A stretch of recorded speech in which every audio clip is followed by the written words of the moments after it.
All right, welcome back. Now that we know we're going to just be running wireless for the rest of our life, right? No, that's not true. But we should have a wireless now. We're, you got people coming into your company, they're waiting for you or something, your consulting company. You may want to have them wireless, you may want to have certain things wireless, like your printer, maybe, I don't know. But you can see the differences now between wireless and wired networks, okay? So with wireless networks, we have different types of what they consider topologies, right? We have something called the independent basic service set. We have the basic service set. We have the extended basic service set.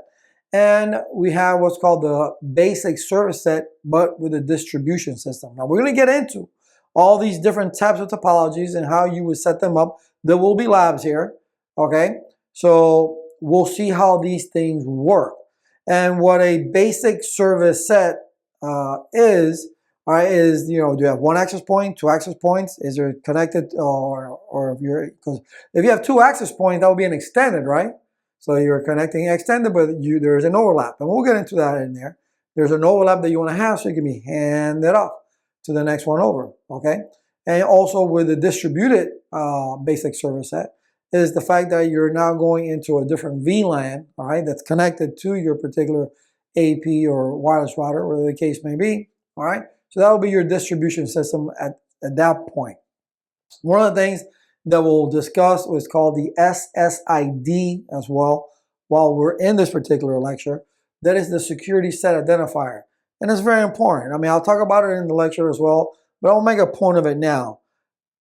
If you go to a store and you purchase a wireless router, access point, whatever, okay? These things have default configurations.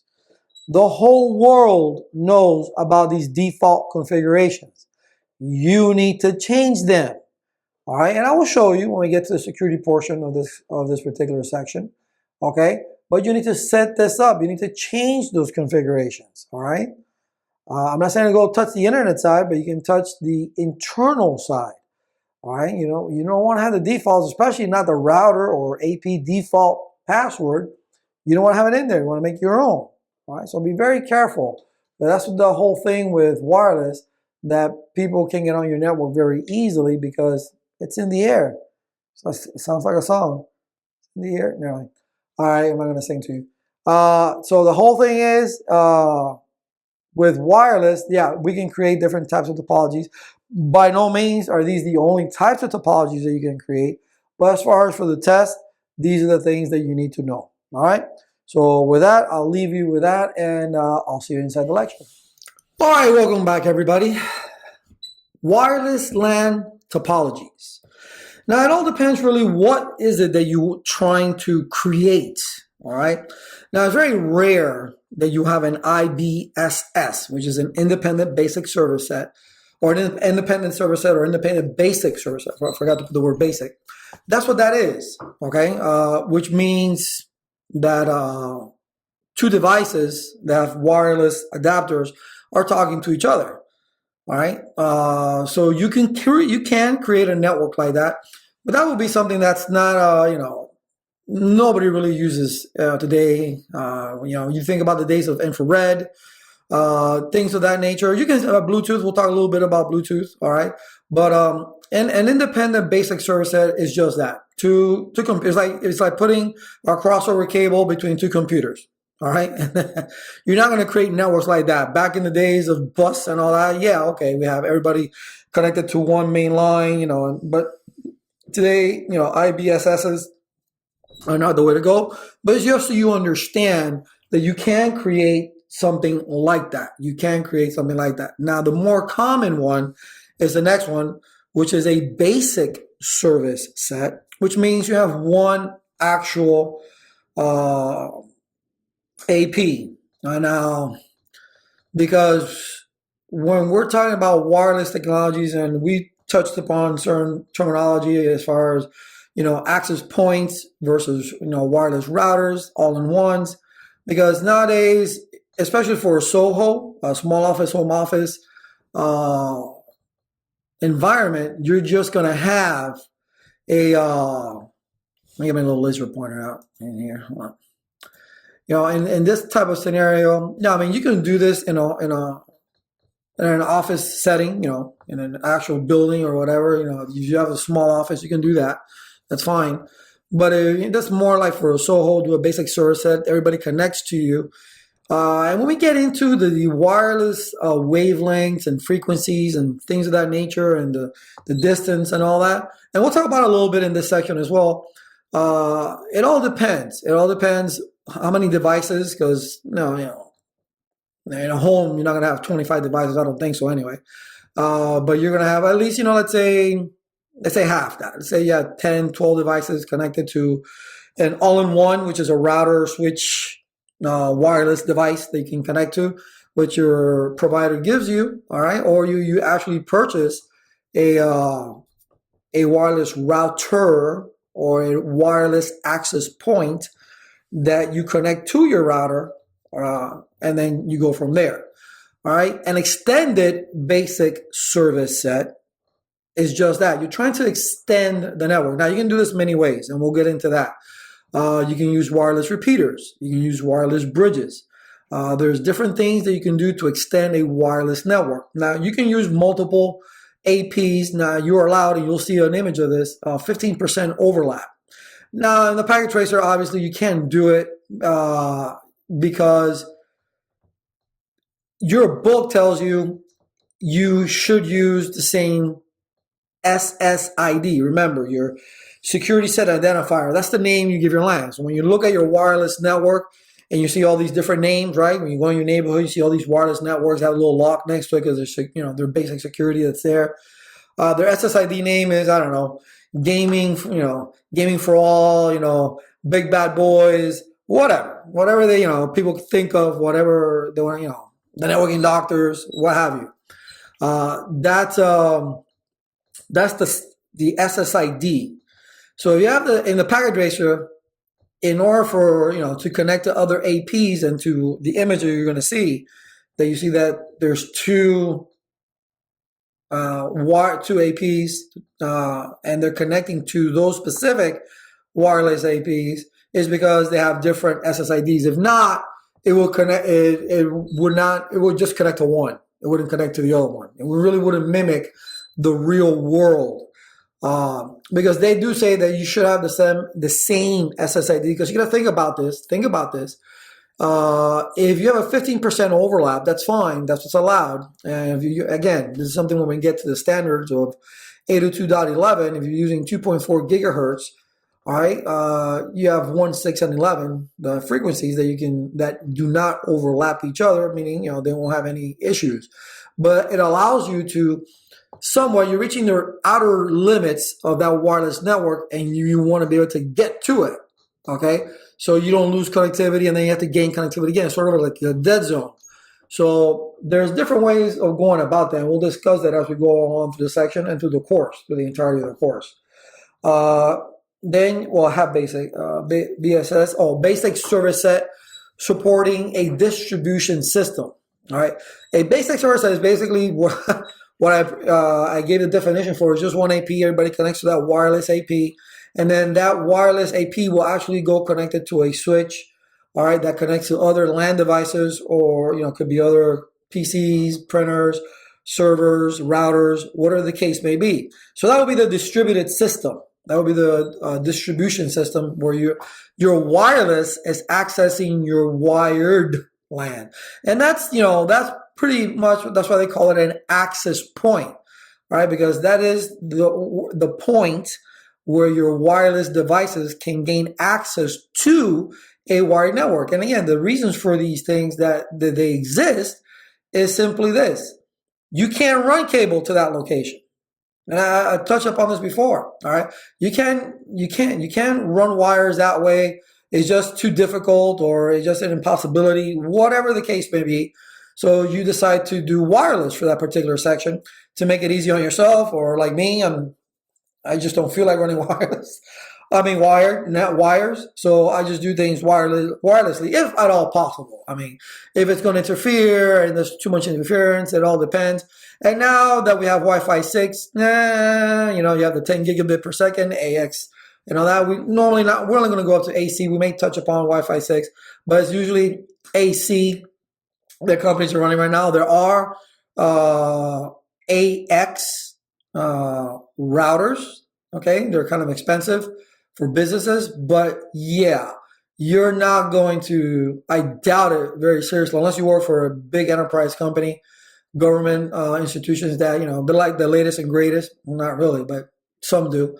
Private companies more likely will use that, but nobody's just going to change their wireless overnight and then say, hey, we're going to go from AC to, AX, or even they're probably still running G for all we know. But we'll get into those later on. And there's other types of wireless LAN that we'll talk about that we can create. Remember, we're talking about topologies, all right? So here we talk about the wireless PAN, which is a personal area network. This is what is used when we use things like Bluetooth and Zigbee. And we'll look at an image in the next slide. All right, very small networks. All right, Zigbee, like I've used it for, let's say, my home, if I want to turn on the lights, if I want to turn, unlock the door, things that control, in my household. So it's for very small ranges. Now, there is Zigbee for wireless networks that go beyond that for greater distances, but again, I don't think you're going to be tested in that. But Bluetooth, everybody uses Bluetooth. I mean, we use it in our cars. We use it in our homes, Bluetooth headsets, Bluetooth keyboards, Bluetooth mice. Okay, so we're used to Bluetooth and the generation of Bluetooth. I believe, obviously do your research on that.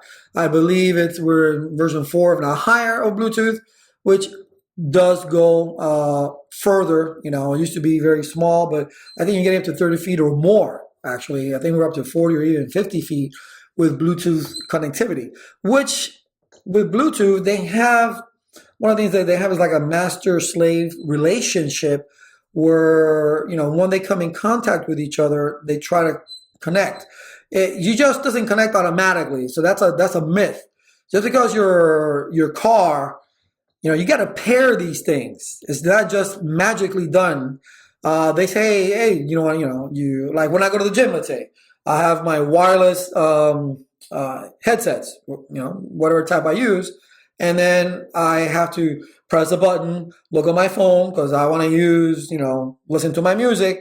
So I have to pair my headset with my phone. Now it already exists in there, so all I gotta do is just press on it, and then it'll start pairing up. They know each other's passwords. We're good to go. It'll tell you you're connected, and voila, you can hear your music. But you have to make that pairing. It just doesn't happen automatically.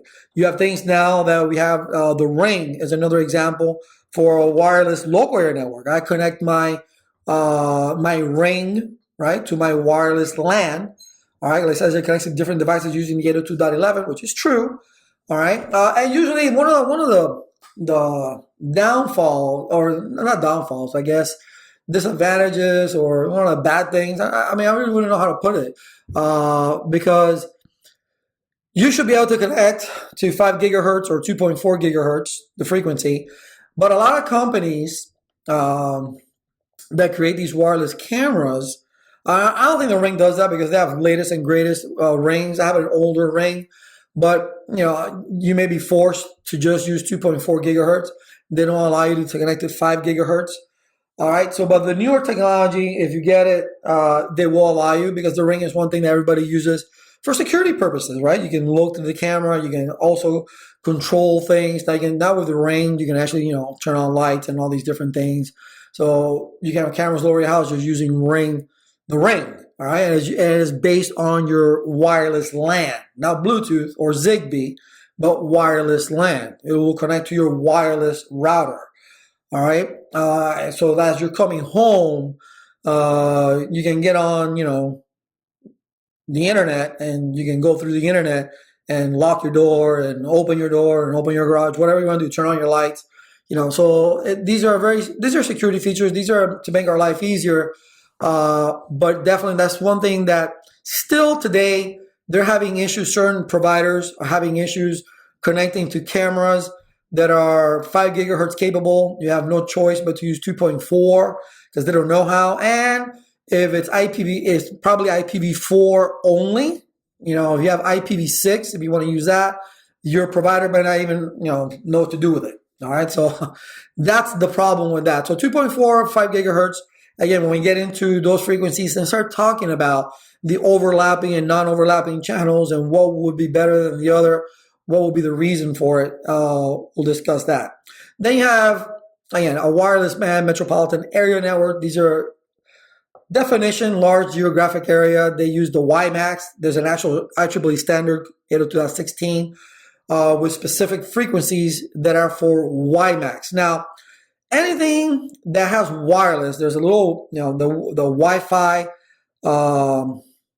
logo that should be on there to know, hey, this is a certified Wi-Fi device, okay?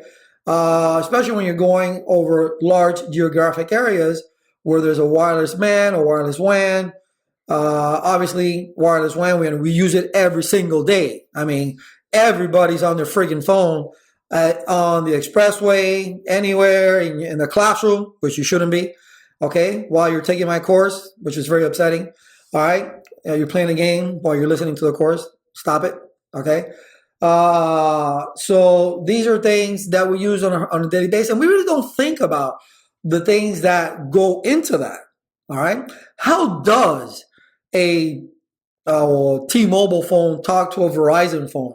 What actually happens? How does that go out? And usually we connect through our wireless, right? We Wi-Fi calling. We turn that on so we can connect through our wireless.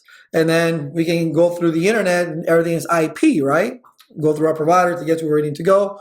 All right, but if we just use our data, right, because now we have unlimited, then we're using our true mobile data where we need to find that tower and then connect through that and then go that way, not using a wireless LAN. All right, so when we're talking about wireless WAN, we're talking about those steel, radio towers that you see out there with a bunch of antennas on it. All right, and then we connect that way through telecommunications, right? Telecommunications. But there's so many devices. I mean, right now, wireless LANs are insane. What they have, where they actually see, there's something called I just went blank. Okay, that I used in when I was in Europe. When you're trying to go over a wide area network, like here is just a simple LAN right here. Okay, but here's what I'm talking about when we're going with your cell phone to the radio towers. All right, you have all different APs all over the place. All right, here's your Bluetooth, and here's Zigbee, and it's funny how they do these things. All right, with the Zigbee. Okay, and not that you need to know any of this right here. Just know it's just another technology that we use. More likely you'll be doing things like this on the exam. Okay, knowing about wireless LANs. We'll get into it. All right, and we'll get into up to a certain degree, because you're not getting the CCNA is not going to make you a telecommunications engineer. That's not going to happen. There's so many different devices that exist in an actual switch, not a switch that you use on the LAN, but a building that's considered a switch that has specific equipment that they use to, bring in the calls and send them out the other way. Okay, and trunk lines and all sorts of things that you need to be aware of. So, you're not going to be a telecommunications engineer like that. All right, but you'll get, I guess, the gist of it, of what happens. But man, I can't believe I forgot that. I'll probably tell you in another section. I'll remember. It's something that I used in Europe to get around.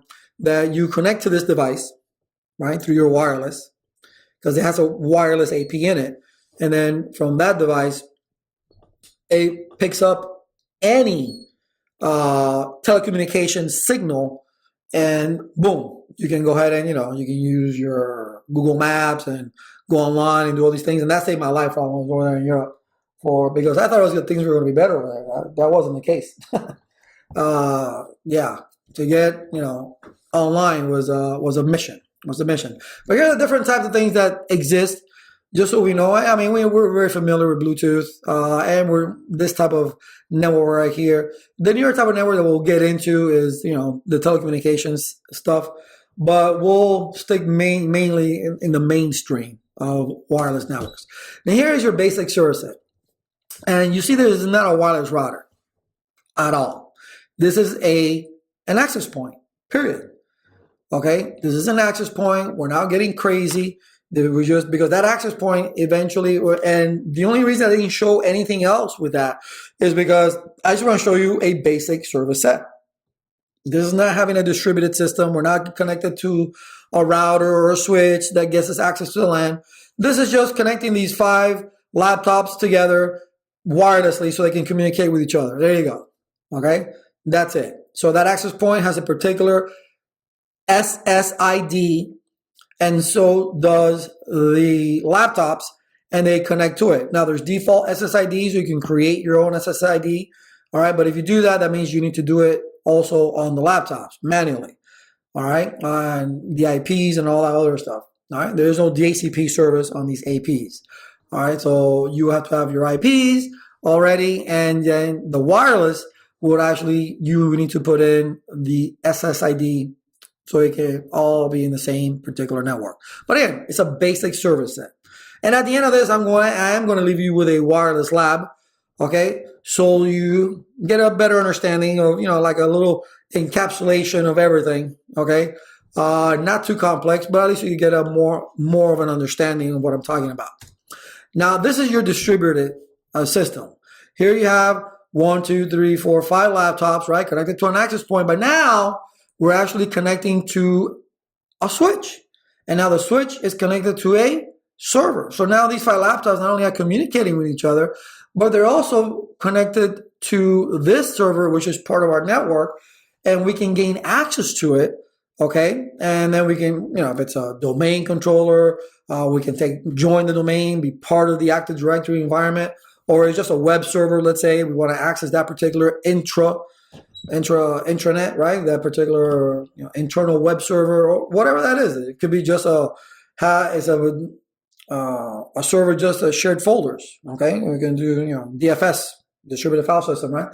We can use just a shared folder, whatever the case may be. We have access to that particular wired device. That again, the definition is right there in the name. It's an access point that's giving us access to a wired network through our distribution system, which is this wired network, okay? Because before we didn't have this. We were just 5 computers talking amongst ourselves. But now we're actually connected to a switch that connects to a server that's part of our network, and now we can talk to each other. This would be the distributed system. Now, obviously, it's a very basic distributed system. You can expand this, to a lot more complex, and we will as this section, progresses. Now, here is the extended service set. And you notice I used, the little blue dots to show the 15% overlap that they would want. They want this overlap. So as, let's say, this guy right here is just walking around. Right here, he gets to the edge of this network. So the signal is not going to be that good. It's going to be kind of a weak signal. So before you lose it, then you connect to this guy over here. Okay. They hand you off, just like when you're driving your car. Okay. And you're coming home from work, and you're talking to a member of your family, and hey, bring home hello. They drop calls, right? What happened? So you call back again, but you're driving. So what happens is you probably hit a dead zone, okay? And the call dropped. And then, because as I was trying to hand you off, maybe, there wasn't a tower nearby, and then you got picked up again. So the same thing happens in these wireless networks. So you want to have that 15% overlap. So once you're reaching the outer edge of this particular, you see how it says IT and that says accounting? In Packet Tracer, I have to do it that way. That's why these lines, right, in the Packet Tracer, you'll notice in the lab, they have to be different, because if not, in the Packet Tracer, it will connect to just one. So I make them different, and I make them different in the laptops so they connect to the correct or the appropriate AP. And that's another thing you need to think about when you're designing if you're going to design an extended service set. using a distributed system, okay? But especially, let's say in a school environment, you have a lot of classrooms. It could be a campus with 700, not maybe that large. I'm just saying like 700, 1,000 students, all right? And you want to be able to have wireless coverage in your entire, school. And you want to be able, at least for some of the students, if they're near let's say when they're parking their cars, it's near, I used to work at a college where the parking lot was right there. It was like a shopping center type. And you could be, let's say, I'll say 100 feet away from the school, maybe a little bit more, and you still get where you can print to the classroom. All right, you can print to the classroom. So we tested it. We walked around. We did our radio site surveys. Okay, and we placed different routers, not access points, routers. Okay, along the school, and then we actually walked around to see, where were we connecting to, and did we have still had connectivity. And, as we walked around. And that's what you do. You got to make sure. Now, 15% is the most they allow. Because if you go above that number, if you go above this number, now you're starting getting into this guy's frequency. You start overlapping channels too much, and you get what's called co-channel interference. Co-channel interference. And that could be an issue. So they'll cancel each other out. You don't want that to happen. All right. So when you're creating this, just remember, think about a college campus, they will have, wireless antennas, obviously, not just a little wireless access point, hanging off a tree or something, but they have, wireless antennas on the roofs. They could have directional antennas. It could be omnidirectional. When we get to antennas, we'll talk about the omnidirectional and directional antennas as well. All right. Microwave. All different types of technologies that will be able for you to be carried to where you need to go. And remember, because if you look at all these movies, you see these college kids, they're all over the grass, all over the place, doing their homework, so we think. They're probably online, chatting on, Facebook or whatever. But they're able to do that. As long as they pay their tuition.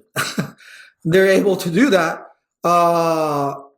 Because they can connect to the school's Wi-Fi, right?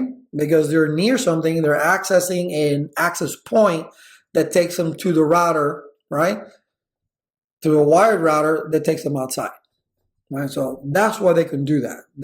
But you definitely need to have control over that, and that's when we get into the security portion of it, see how that's done, okay?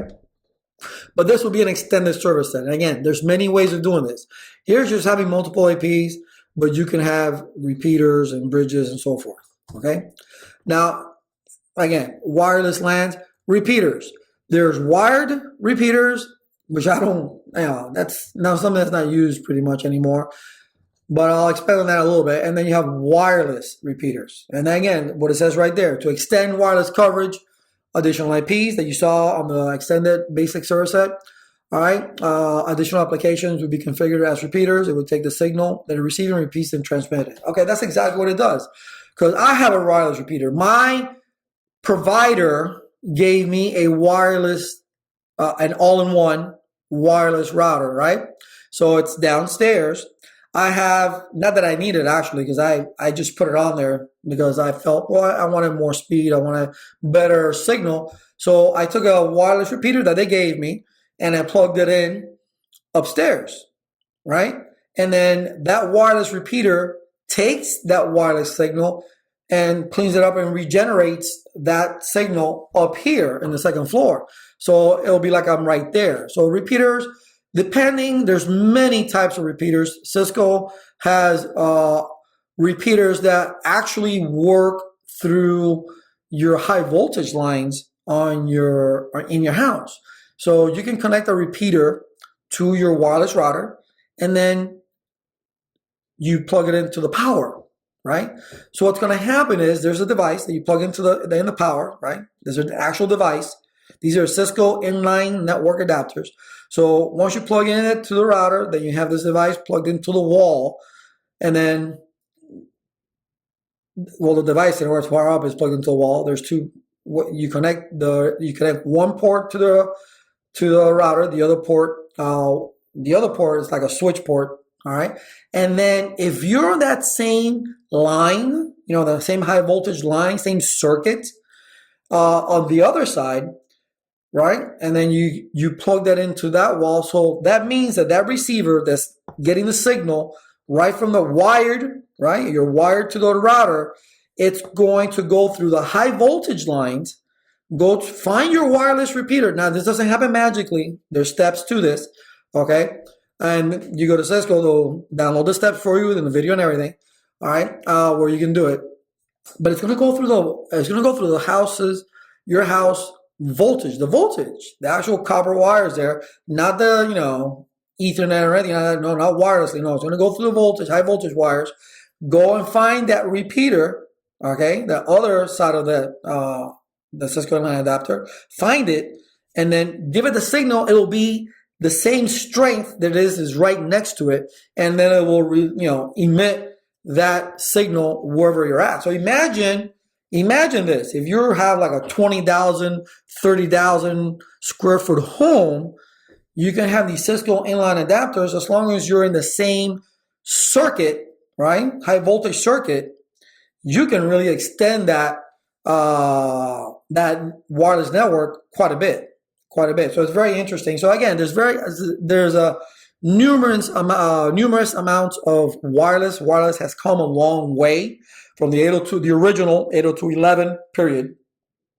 All right, standard of 1 megabit per second, all the way now to 10 gigabits. So there's a range of devices that you can use, but you need to understand your network in order to be able to do it. You also have work group bridges. That's why I said that in wired bridges are not used, wired repeaters are not used, but wireless bridges, yes. Wireless bridges, you have universal wireless bridges, okay? And it's Cisco, you have Cisco proprietary implementations, okay, for wired bridges. But this is to go distance. We're talking about distance now.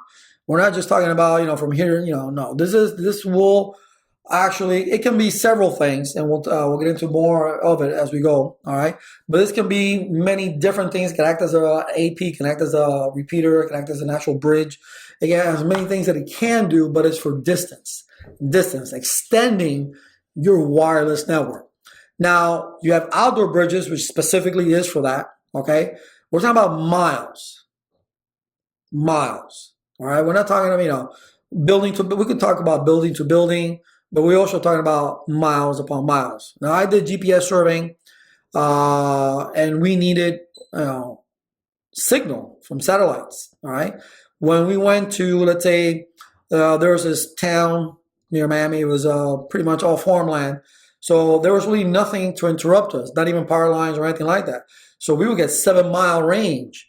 We can be as far away from the base because you got a base station, and you will connect through radio frequency to the base station and then also triangulate through satellite. So it's a triangulation that we had to do in order to collect, different points on the ground.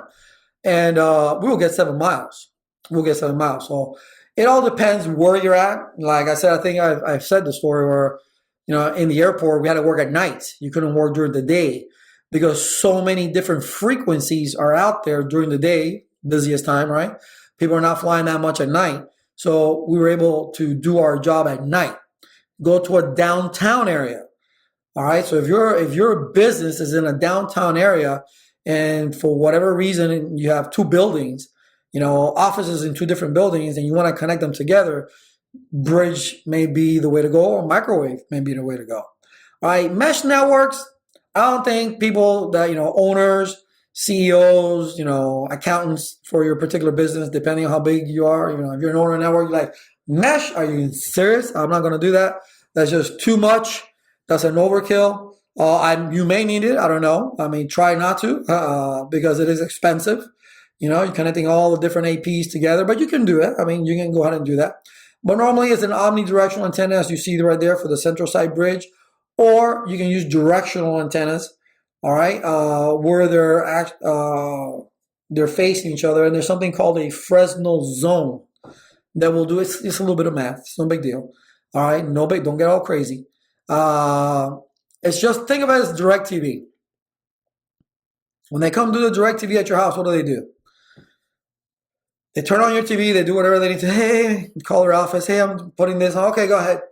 And they have this software on your TV that when the guy starts putting the antenna at a particular elevation and azimuth, the signal gets beep, beep, beep, beep, beep, beep, starts getting louder. Well, the louder the signal, the higher the percentage. That means that, hey, I'm facing that satellite, right? It's the same, pretty much the same thing, right? You gotta know how high you need, the Fresnel zone calculates how high you need to put the antenna, and then you calculate the azimuth where you need to point the antenna so they can be facing each other, all right? And that's called a Fresnel zone.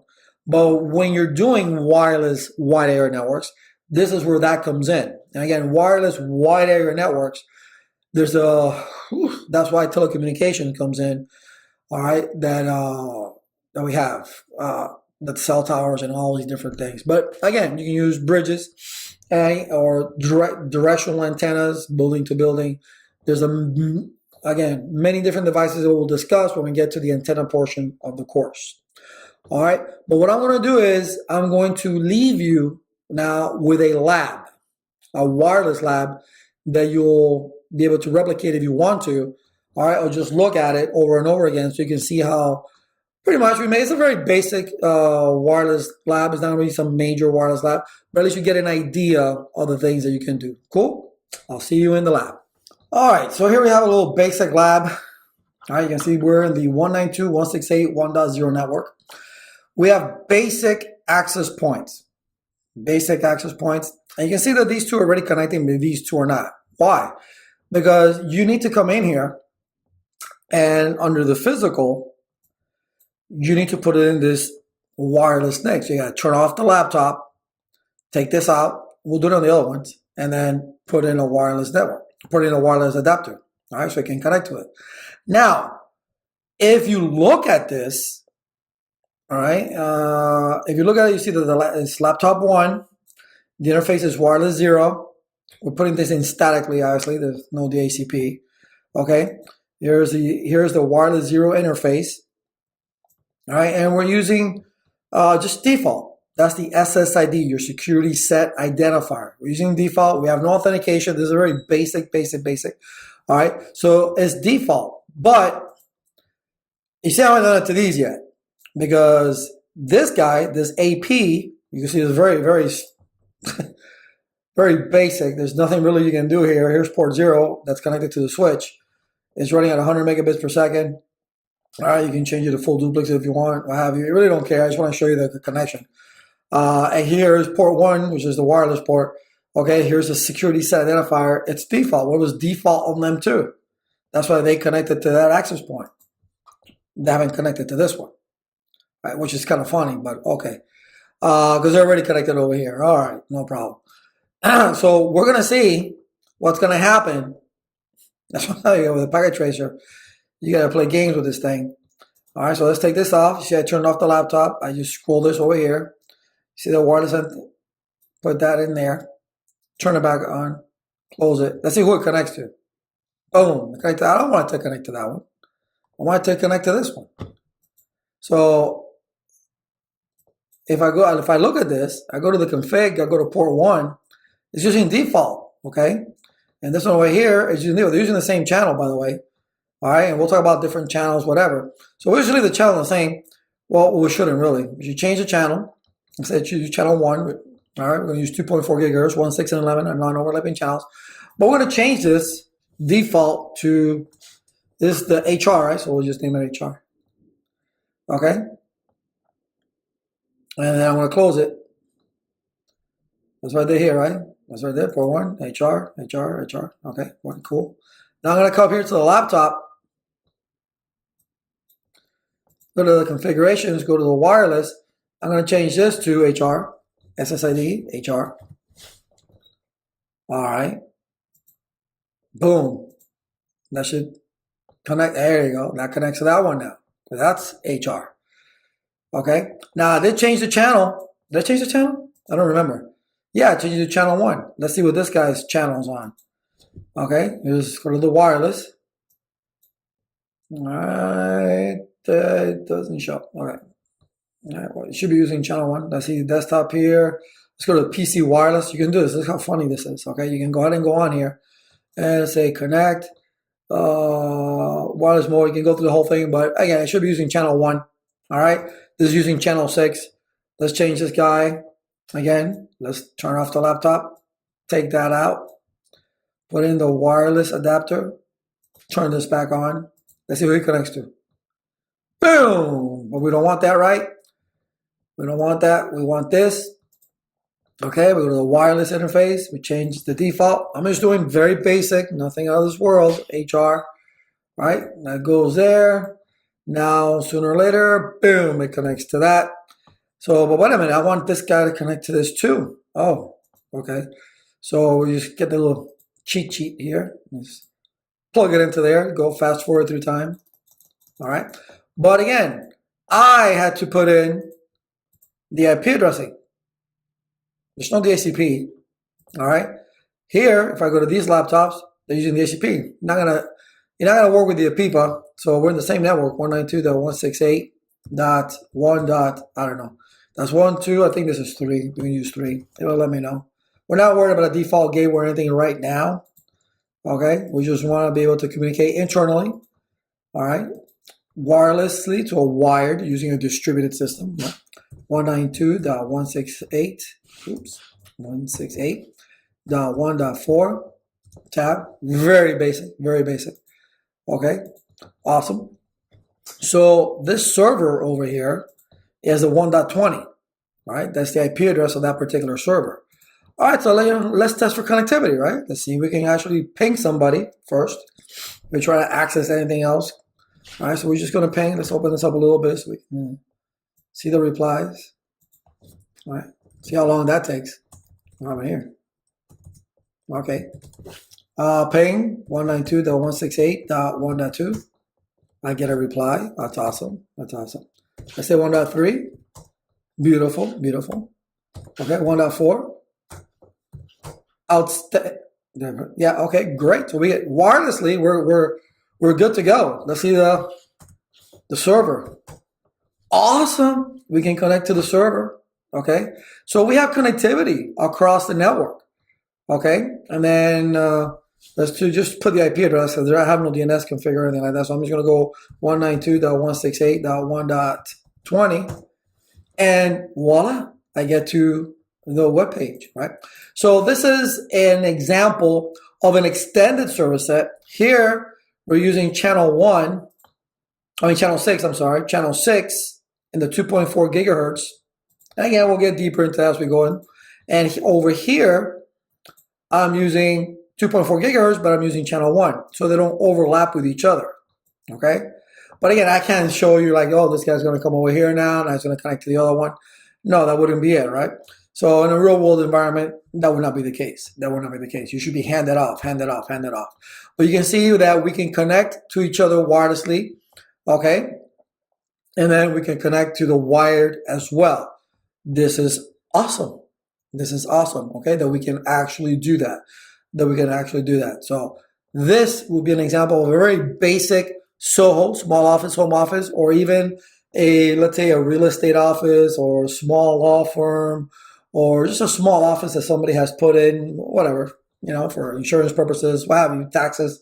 You go in and set up, you can set them up wirelessly, and again, you can have wireless printers or PDAs or whatever the case may be, and you can set it up. But as you can see, these APs, even though as simple as they are, they do allow you to set up web, and we'll get into all these different types of encryption and passphrases and all that stuff, all right? And you can go ahead and do it as well, which is something that we'll learn throughout the course. But this is just a very basic wireless course. You said we had to put in our own IPs, but you saw that they're connecting to their individual access points, which is going to help you because it's not taking up processing on the other access point. So it runs for accounting, right? I didn't change the SSID to accounting. It's just left at the default, but I changed the access point for HR, which is right here, to HR. So you could connect to that particular access point, and they did automatically. All right, and that's cool because then anything that's these people here that are in the HR are going to this AP, so it's taking up its processing here and then sending it through the wired network, and the same thing goes over here. So that's just your basic wireless network. Again, if you want to just do it, look what I selected, which was the very basic access point. You go here, click on the wireless. Here's your APT, APTA, AC, and all that. I just selected a very basic APTA. I mean, AP, PT, access point. That's it. Boom, no A, no nothing. All right, and just plugged it in there, and things started working automatically. Cool, and you can see they're using straight through cables. So do this lab. You know, if you don't need to, don't do it. But anyway, just to see how things would work. Very easy to connect. Not a big deal. This will get a lot more complex as we go along. Don't worry. All right, but definitely there's just a basic introduction to what you can do with wireless in a distributed system environment. All right, I'll see you in the next one.